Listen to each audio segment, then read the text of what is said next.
First, you have some time to look at questions 1 to 6.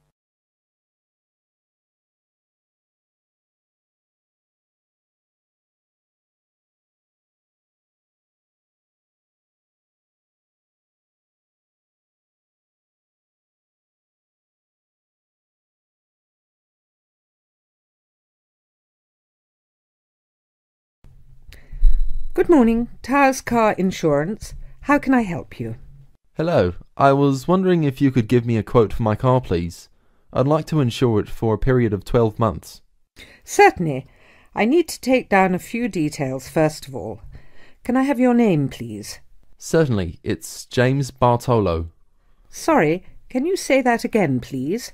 Sure, James Bartolo. That's Bartolo. OK, thanks. And your date of birth? It's the 1st of the 8th, 1973. Great.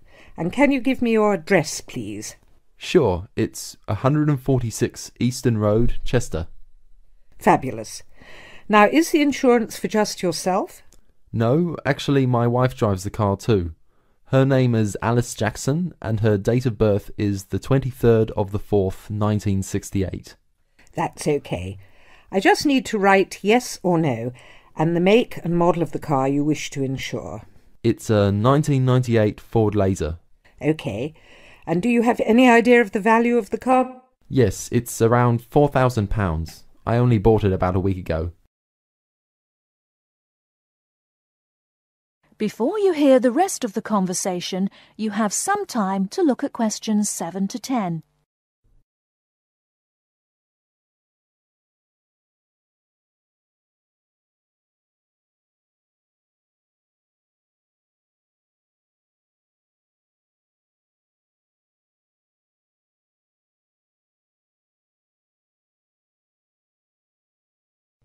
Now listen and answer questions 7 to 10. OK. And do either you or your wife have any previous convictions or disqualifications? I'm sorry we have to ask this question, but of course it affects the price of the insurance cover. Not a problem. No, actually we both have clean driving licenses. Nothing so far, touch wood. Good. So I can write none for that question. Now, who were you previously insured with? With Aitken Insurance. I'm sorry, could you spell that? Yes, it's Aitken. I actually have a 3 years no claims bonus too. Great. That will bring the price down a little for you too. OK, if you just give me a few minutes, I'll work out a price for you now. That looks like it will be £275 per year. That sounds good to me. Can I pay for that now over the telephone? That is the end of part 1. You now have half a minute to check your answers.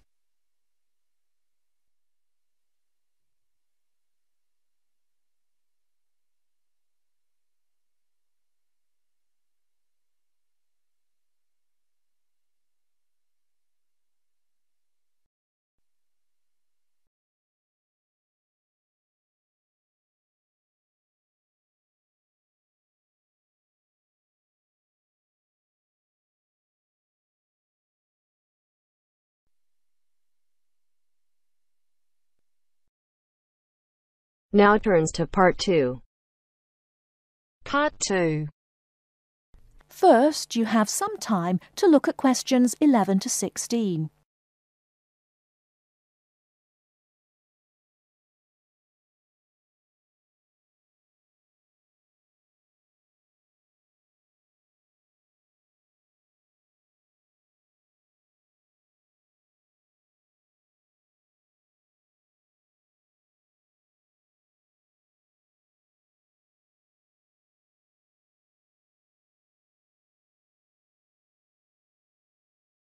Now, listen carefully and answer questions 11 to 16. I'm here today with Helen Warner, who has been a vegetarian for many years and is going to talk a little about vegetarianism. Helen, the concept of vegetarianism seems to have interested a number of our listeners who have sent in some questions. To begin, what made you want to become a vegetarian? Well, when I was 16, I had friends who were vegetarian and they introduced me to the idea. My parents were typical of their generation and ate meat at least 3 or 4 times a week, so I didn't really think about it too much until a few years later. It was while I was at university that I really thought about it and decided that it was unfair to eat meat when there are so many alternatives available. Is there anything you miss about not eating meat? No, not really. As I said, there are so many substitutes available these days, perhaps the most important of which comes from the soya bean. Soya is so versatile and is the staple substitute for most vegetarians. So what about the nutritional value of vegetarian food? Isn't it true that there are some vitamins that you can't get from soya or vegetables alone? Surely people need these vitamins. Yes, that's correct. But actually there is only one vital vitamin that is only present in meat. That's vitamin B12. Most vegetarians are aware of the implication of this and actually take B12 supplement in the form of tablets. Of course, the way you cook vegetables is also very important in preserving vitamins. Many countries, particularly the UK, have a reputation for overcooking vegetables. Water-soluble vitamins, where the vitamins are dissolved into the water, are often lost. Vitamin C is a common example. However, the loss of vitamins can be avoided by microwaving or steaming vegetables, which is what I do whenever I cook.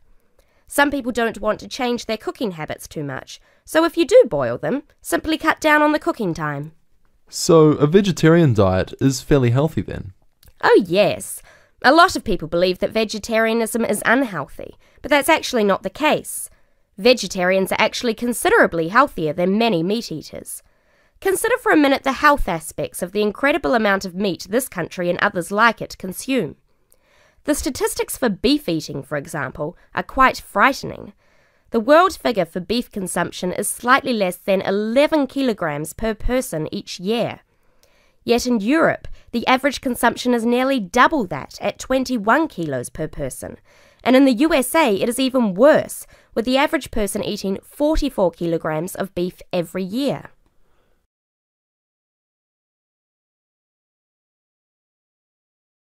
Before you hear the rest of the talk, you have some time to look at questions 17 to 20.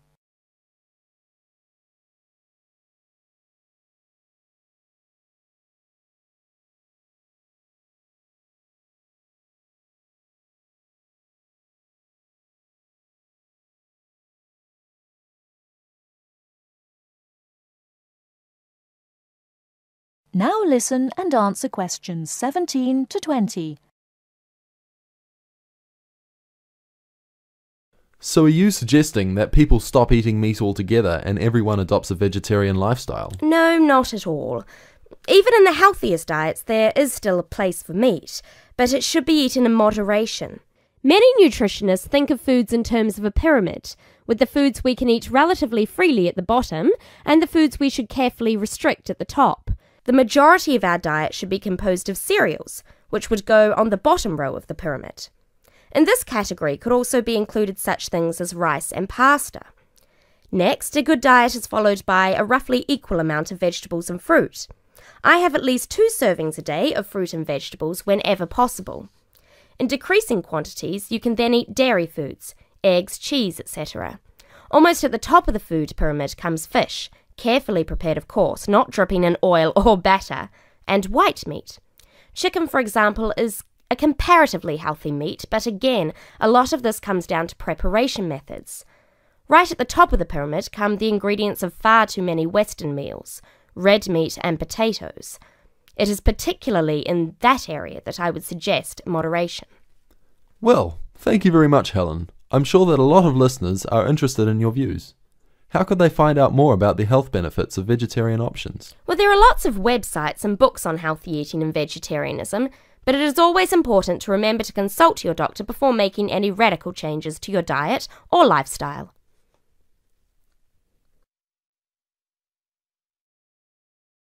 That is the end of part 2. You now have half a minute to check your answers.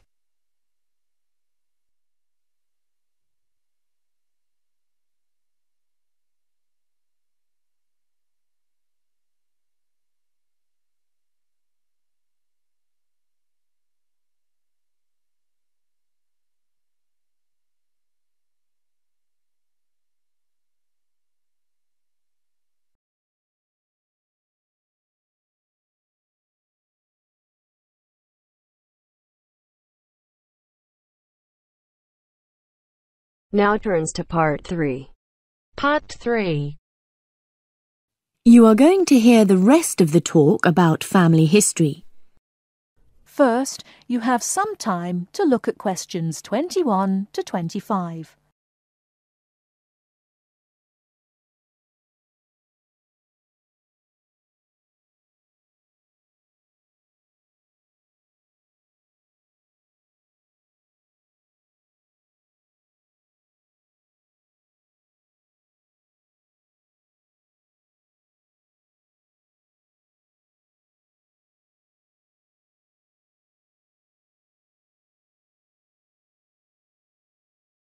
Now listen carefully and answer questions 21 to 25.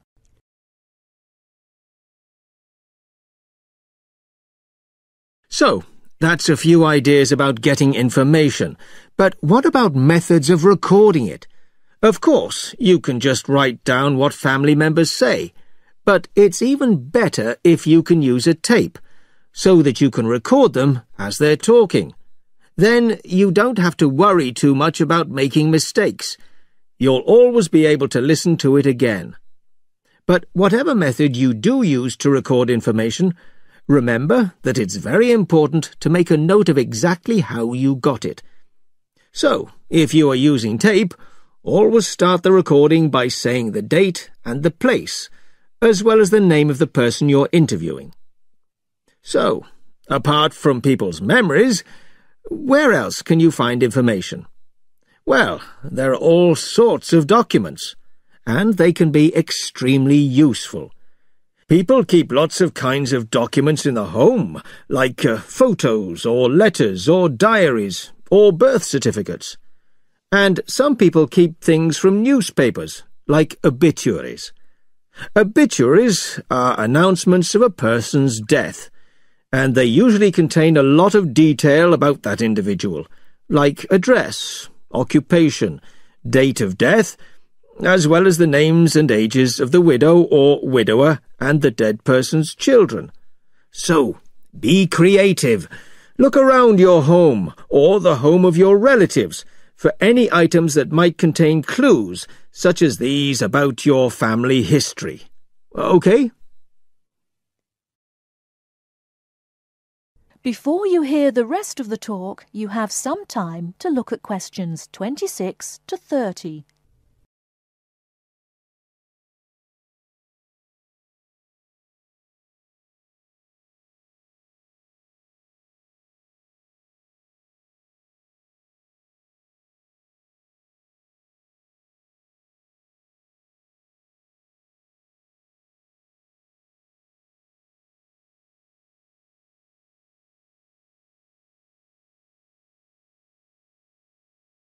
Now listen and answer questions 26 to 30.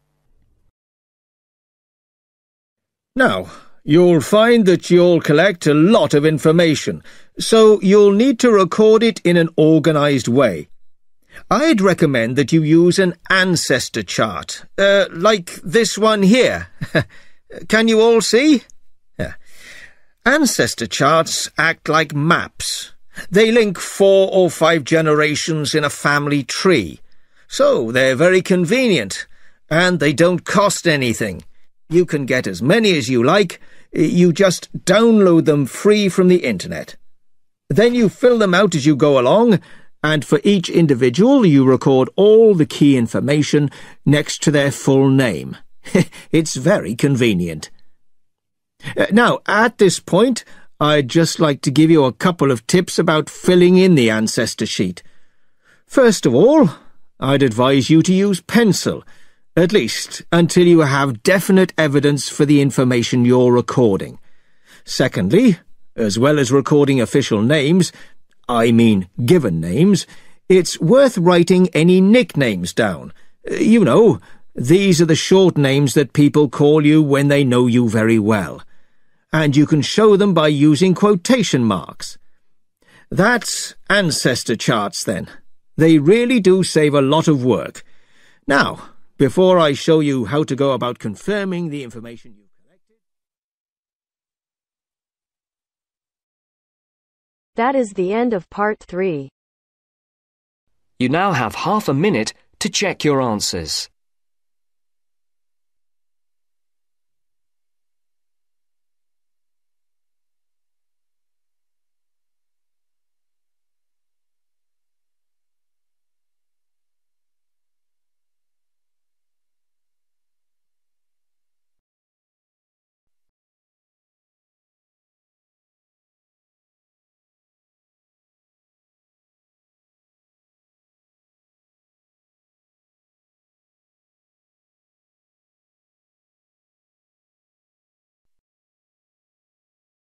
Now turns to part 4. Part 4. 9. Listen to the second part of our lecture. As you listen, complete the notes below. First, you have some time to look at questions 31 to 40.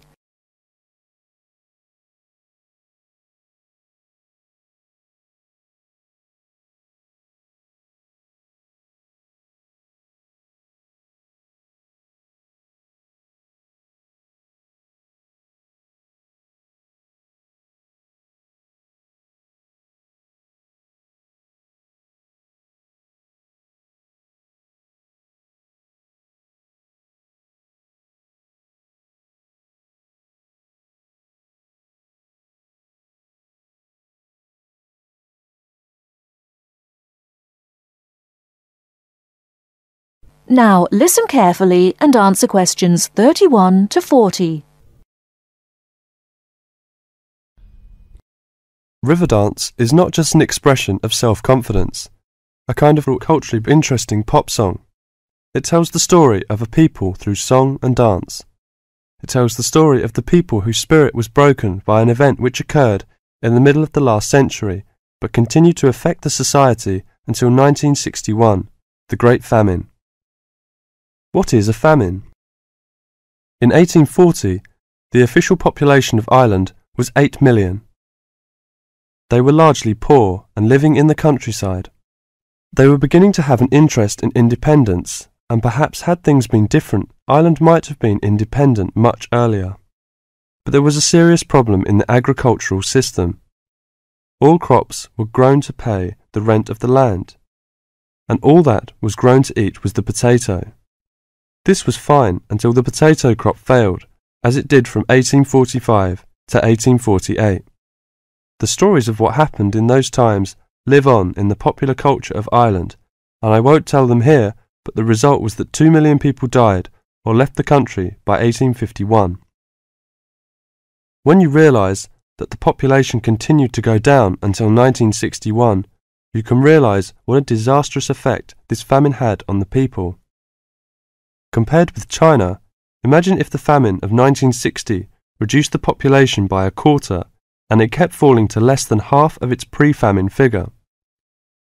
Anybody with ideas left and went to England, America or Australia. The people left behind were broken by their experiences and, in effect, the famine and its consequences put an end to all serious development in the country until well into this century. The Irish in Ireland lost all hope and self-confidence, and much of our modern culture is about the sadness of that time and the sorrow of saying goodbye to those who left and left well into this century.